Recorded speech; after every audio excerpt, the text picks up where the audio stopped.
YouTube, welcome back to Parenting Blind, and today I'm going to be doing a video about something that I was actually asked of me in a comment, and that is how I teach letters, shapes, and colors. And today we'll just talk about letters, because I've got a story about letters and why blind children should always know their letters.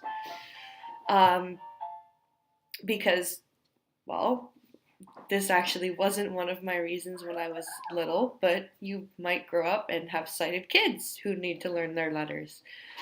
So I will quickly tell you my story. I was in public school. I didn't go to a special school for the blind. And whenever it was time for the kids to learn how to write, at first I went and learned Braille, which made sense.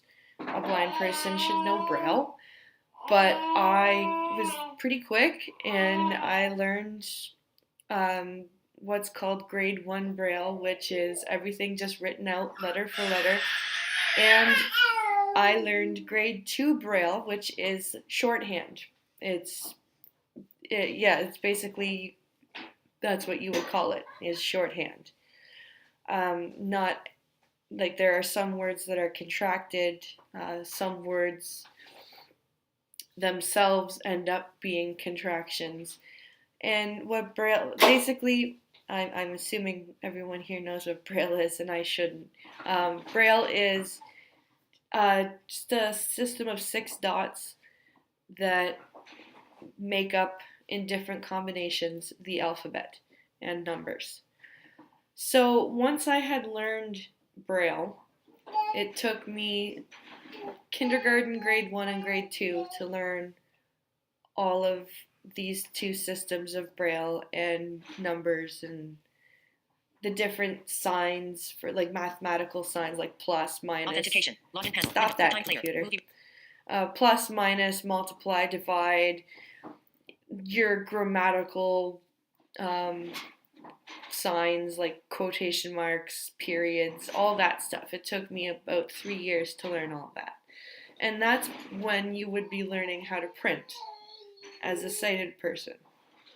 But when it came time for my peers to start learning handwriting, I didn't really have anything else to learn. So I was like, well, why can't I learn how to at least print letters? I'm assuming I'll need to learn how to sign things one day. It's okay, Logan.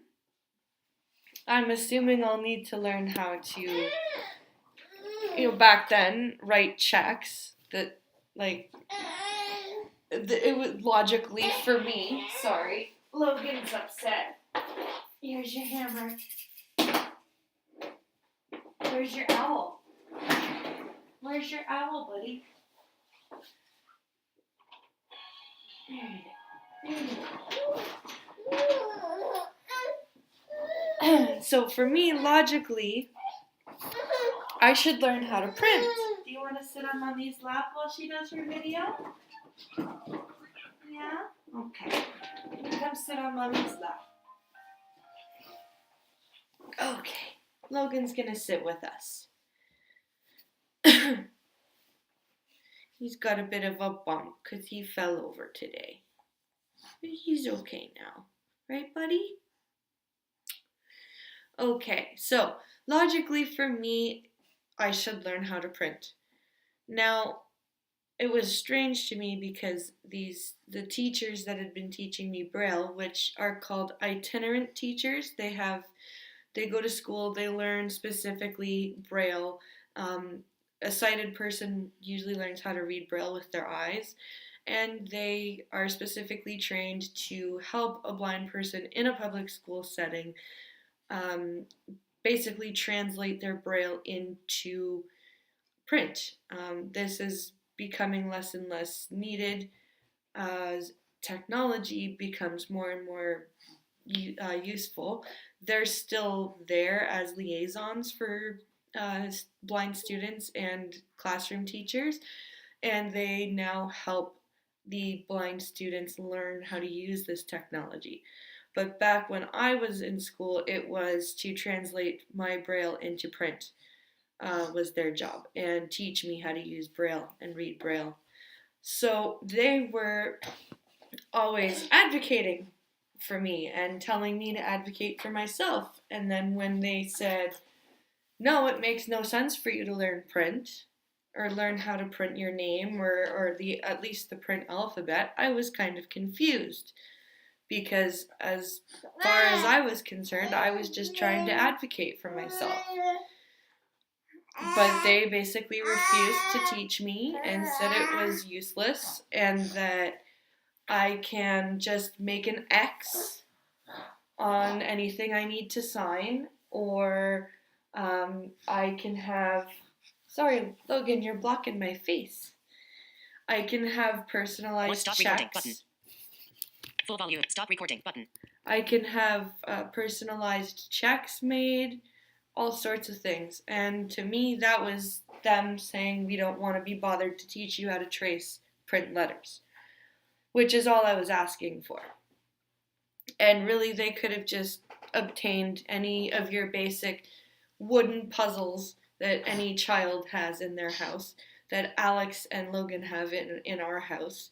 We have tactile, we have just magnet letters, and they're obviously three-dimensional. It's not hard to come by. And my best friend at the time was absolutely incensed at this ridiculousness. So she ended up in class one day, ended up cutting out about half of the alphabet out of Braille paper. Then we got in trouble because we were using Braille paper, and Braille paper is like really expensive because it's a lot thicker than regular paper because it needs to withstand having dots punched into it. So eventually she came up with the idea of using glitter glue, and she basically, before she came over for a sleepover one day, she stenciled the entire alphabet in glitter glue for me. And thanks to my best friend, I know what capital letters look like, and I've been able to write capital print letters. And if it hadn't been for her, I wouldn't know how to write my name. I wouldn't know the alphabet, anything like that. Now that I have two boys and that we have all of these print, letters, yeah, they have toys that teach letters, but I now also know my letters and I can teach them to Alex and Logan, and I can interact with them when they pick up these three-dimensional letters, and I can tell them what letter it is, and I can tell them what sounds they make, and then I can quiz them, especially Alex now that he's getting older. I can quiz him on what letters is what and know when he's right and when he's not right, and I can correct him. And this is why it's incredibly important for blind kids to know what print letters look like. Obviously, after they learn Braille. I'm not saying that they need to not learn Braille first. Obviously, they need Braille first. But they need to have some sort of semblance of knowledge of what a sighted person's alphabet looks like, because sighted people are the majority, and we have to learn how to interact in their society. So yes, it's helpful when things are accessible to us, but we also need to be able to fend for ourselves and sign a legal document if necessary, like, a lease or something like that. So that's my little video on how I can teach my boys letters. Stay tuned for shapes and colors. I have to still figure out how to explain the colors one, so that one will probably be last.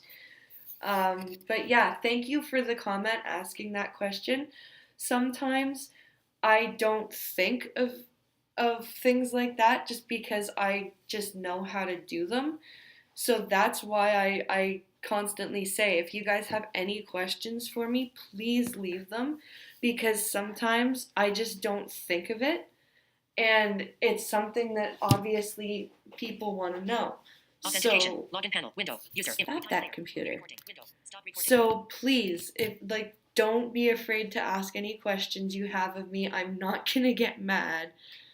Please don't think it's a stupid question. If you have one, please ask it. I'll be more than happy to answer.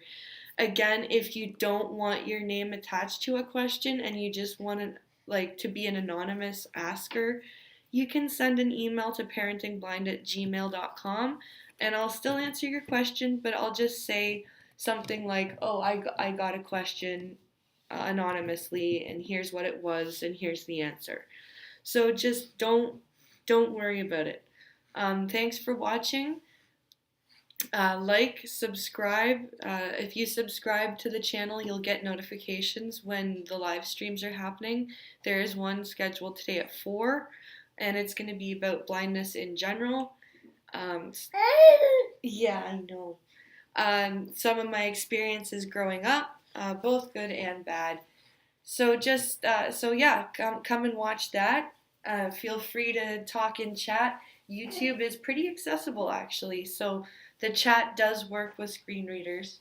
At least with Apple VoiceOver. I'm not too sure about JAWS. But come give me a watch. You can talk to me on stream, and I will talk back to you. Thanks again for watching, and we will talk to you soon. Say bye, Logan. No? Okay.